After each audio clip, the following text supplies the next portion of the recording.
This week, we are exploring the element of art texture by drawing a portrait of a bear. Now, mine is fully colored. This week, coloring is optional, so however much you want to color is up to you. That being said, let's go ahead and get started. As I said in the intro, we are going to be working with the element of art texture for this project. And what texture is how the surface of an object feels or appears to feel, and we'll go a little more into that in a bit. But we're going to start by just looking at a couple of different objects and describing the texture. So to start with, I have this stone egg that has a smooth texture. You can see there's no bumps or ridges or anything in that stone egg's surface. It is smooth. In contrast, this sea urchin fossil that I have is bumpy. You can see it's got little bumps going down the side. Or you could also look at this driftwood that I have, and the driftwood, it's kind of bumpy, though I would almost describe it more as rough. And then over here you can see it has some smooth texture as well where it's been cut off. So it has two textures in it.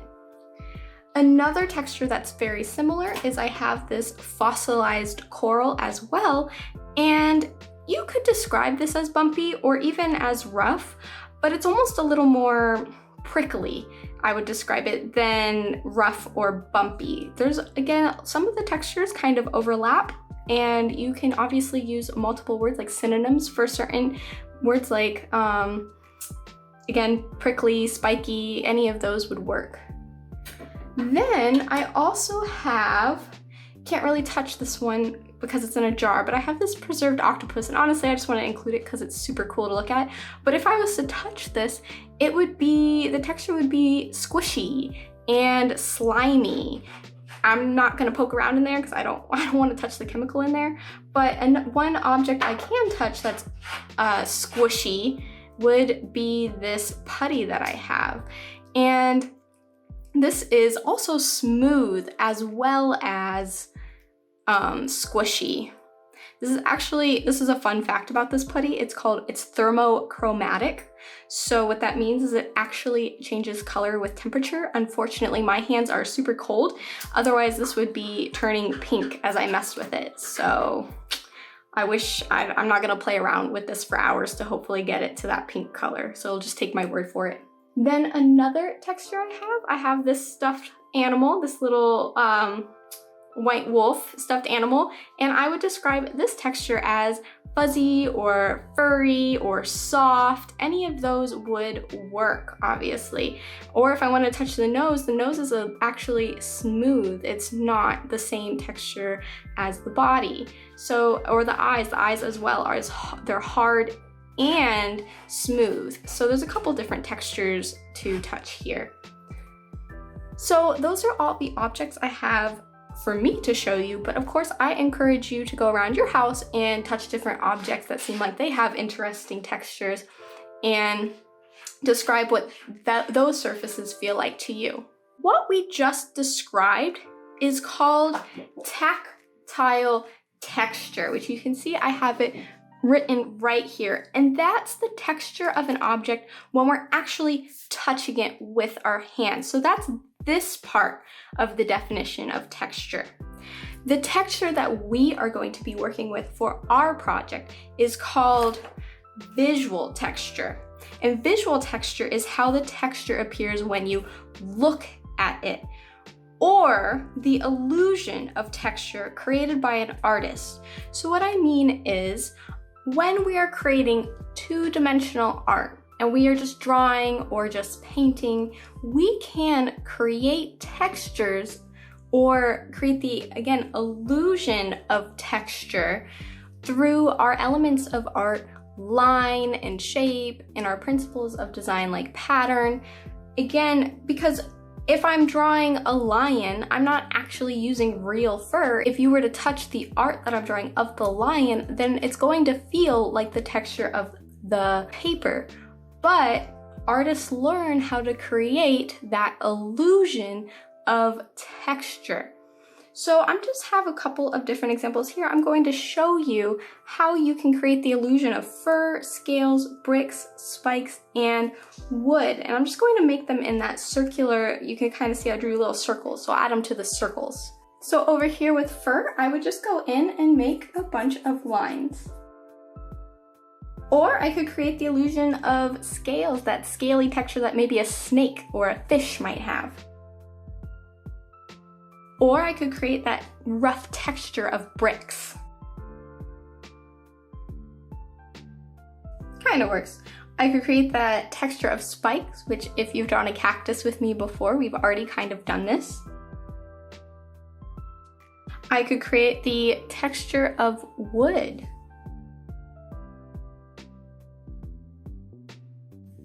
Kind of works out. It works better when I use like the color brown or something, but that's fine. This just gives you a general idea of what visual texture might look like.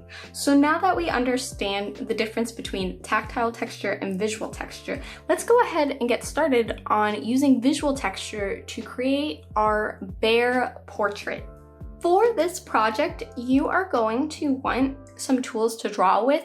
I recommend actually both a pencil and some kind of like black marker or pen, something that you can outline with or like make nice bold lines with.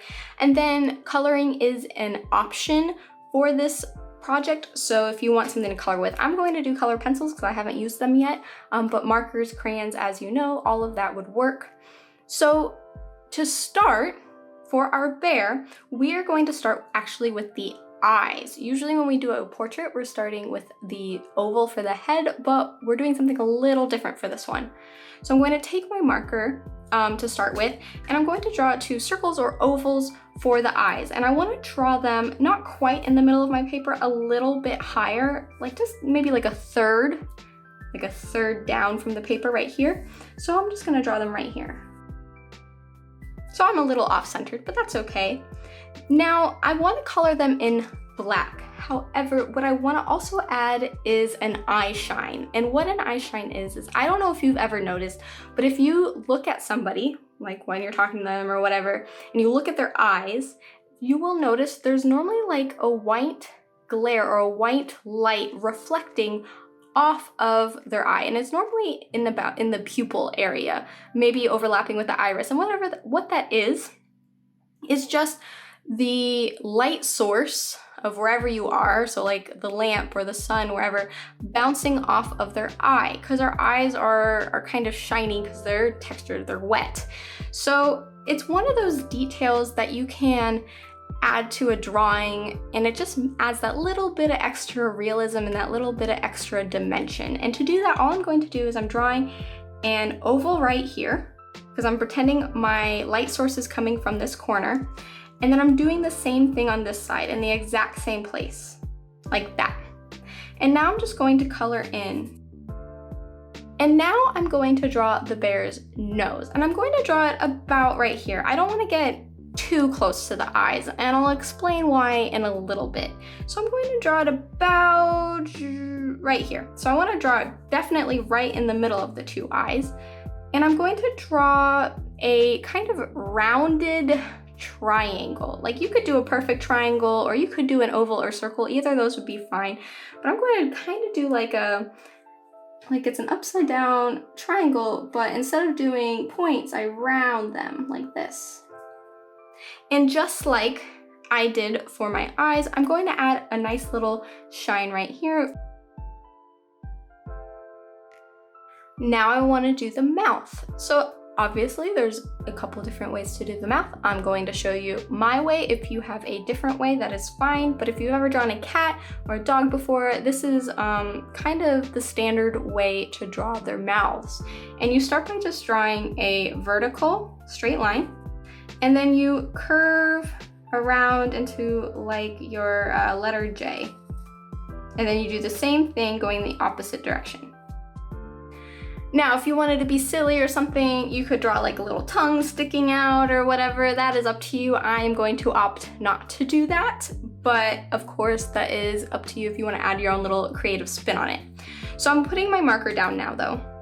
And I'm going to now pick up my pencil. And the reason I'm using a pencil for this next step is what I'm about to draw is not going to stay in the final drawing. I'm kind of going to be drawing like guidelines, my boundaries for when I go in to add my texture. And that, again, might not make sense, and that's okay. It'll make more sense as I go. So I'm going to start by drawing an oval around my nose. And I'm going to draw it kind of dark. I recommend you do it light because, again, this is something you want to be eventually erased. Then what I want to do is I want to draw the bear's ears, or where the ears would be, and they would be diagonal from the eye. So I'm going to come almost all the way up here. So it's just a curved line, see? And then I do the same thing on the opposite side. Again, that curved line, like when we've drawn hills before, or sand dunes if you did the cactus. See? All right, pretty simple. And the last thing I'm going to draw with my pencil is the chin of my bear. So where does the bear's head end? And I'm going to end it right here. And I'm pretty much done with my pencil at this point. I'm going to pick back up my Sharpie, and before I get into my texture, what I'm going to choose to do is I want to draw the inside of my bear's ears like this, where I'm going to draw a curved line that follows the ears curved line, but is just slightly smaller, almost like when you're drawing like a rainbow. And then I'm just going to connect it with a, I guess a diagonal line. And I just color it in. I didn't do a shine for that because I thought it'd be weird to have shiny ears, but I mean, if you want to add shiny ears, you do you, obviously. And I'm just going to do the same thing now on this side. Okay, now for the texture part. So the texture of a bear is fuzzy, furry, soft. Those could all be texture words to describe how a bear feels when you are actually to touch a bear, though I don't know, you shouldn't be touching a bear, but either way. What I want to do now though is create that illusion of texture, that illusion of fur on my bear. And to do that, I'm using the element of art line. And I'm just going to be using a nice simple straight line. If you want to get a little funky with it and use like a curved line or a zigzag line and experiment with it, then have at it. And again, I'm only using a black Sharpie. Once again, you could use any other color. You could make a rainbow bear. You could do a green bear. I don't care. I am just keeping it simple for this video. So I'm going to start right here around this eye, and I'm going to draw a layer or like a circle of straight lines around the eye like this. Pretty simple so far. And then I'm going to do the exact same thing to the other eye. Now I'm going to go back over to the first eye I started with, the left eye, and I'm just going to add another ring of lines around my bear. And I do the same thing on this one in case you haven't caught on. And I'm going to continue repeating that step until these two, I guess we could say they're ovals, these two ovals, whatever, until they meet in the middle. And don't be afraid to be a little messy with it because we're drawing fur. And everybody has had a bad hair day, even bears. I want to stop here really quick and comment on something because I didn't think about mentioning it beforehand. So remember how we drew this oval? I do not want to draw inside of this oval. This oval is going to be empty space. So what I'm going to do is I'm going to continue drawing my lines, but I'm going to stop before I cross over this pencil line I've drawn. So see? So they just get a little smaller, that's all. And then I keep going.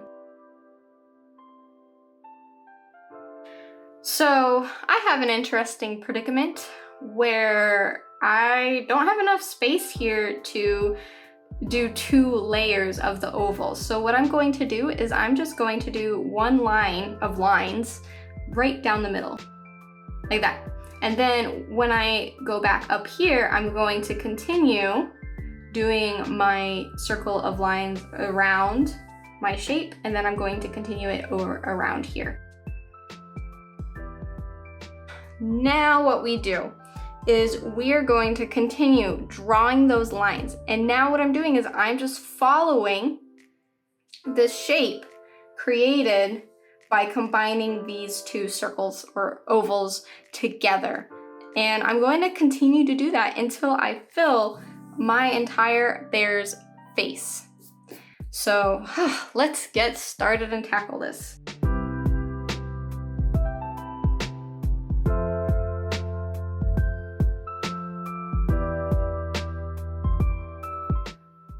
So at this point, I want to stop real quick because I don't want my bear's head to get any wider on this side. I think he's got a nice sized head.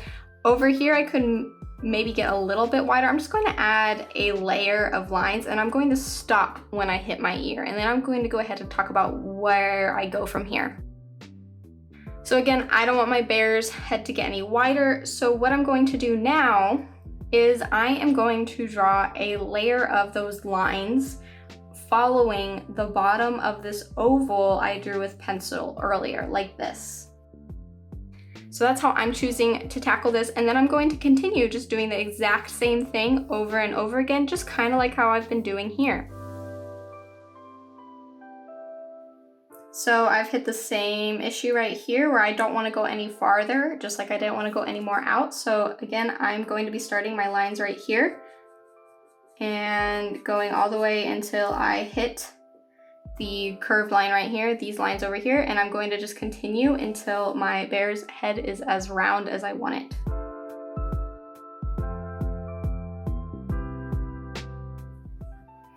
So that's the bear's head, and as you can see, we still have no ears. So again, as in case again you have not caught on, I'm just coming up and I'm doing the same thing following this curved shape I drew earlier. So there's the bear's head, and right now it is a floating head, which I do not want. I do not want a floating bear's head. I want a bear who has a body. And obviously, because the bear's head's so big and takes up the paper, we are not going to see the entire body. Really, all we're going to see are the shoulders. And because this is art class, I want to have a little fun with it and be a little silly, so I'm going to give him a shirt. Because, I don't know, I guess bears wearing a shirt is funny to me. I don't know. But to do that, I'm going to take my marker again, and I am going to draw a curved line that follows the bottom of the head. So my line ended up being a little thick because I made a mistake and then I had to fix it, and it's still a little wonky, but that's okay. It'll turn out fine, I'm sure, once I've drawn the whole thing. Now I want to draw the shoulders. So over here, I'm going to draw a curved line, and I don't want like a curved line like we've been doing hills. I want a curved line that's kind of just slightly curved, just a little curve, and I want it diagonal. So I'm going to just draw a nice, slowly curved line like this, and I'm going to go all the way until I hit the edge of my paper, like that. Then I'm going to come over here, and because again my bear's head's not centered, I'm probably not going to go all the way to the edge of my paper if I wanted it to be perfectly symmetrical, like perfect. What you can do, this is the tip or a little trick tip I have for you, is I take my marker and I lay it against that line I drew, and I line it up with the edge, and then I take my finger and I put it over here. So that's how long my line is. Then I can come over here, lay it down, take my pencil and mark. So that's where my line should end. So again, I draw that slightly curved line that angles down. And I want to now go off my paper because I don't want a floating line, but I'm not going all the way to the edge. I'm just going to keep curving until I hit the bottom of my paper. So there's the general shape of my shirt, and now what I can do is I can go in and decorate the shirt however I want. I want to give him, I don't know, a fun sweater or something. I'm just going to wing it.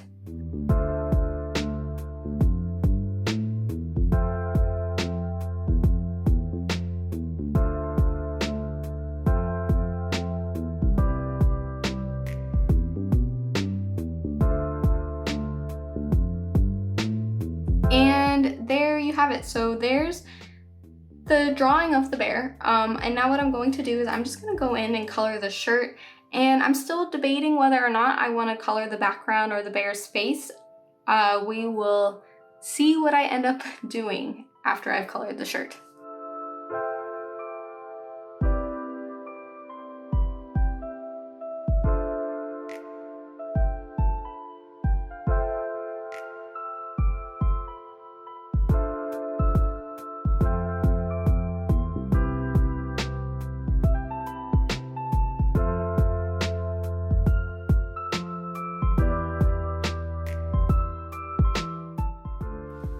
And here is the final drawing. This is a photo just because my video was really glitchy, so I had to end up deleting a lot of it. So we're ending with a photo, but you can see that I did go in and color the whole thing. It was one of those things where I was like, oh, it looks weird with just the shirt colored, so I should color the background. And then once I colored the background, I was like, it's kind of weird that his face isn't colored. And it was just this downward spiral until I colored everything. Of course, it is your choice whether or not you color anything at all or how much you color. So I look forward to seeing what you guys submit to me. And for those who are coming to the Zoom meeting, I am looking forward to seeing all your awesome faces. All right, till next week.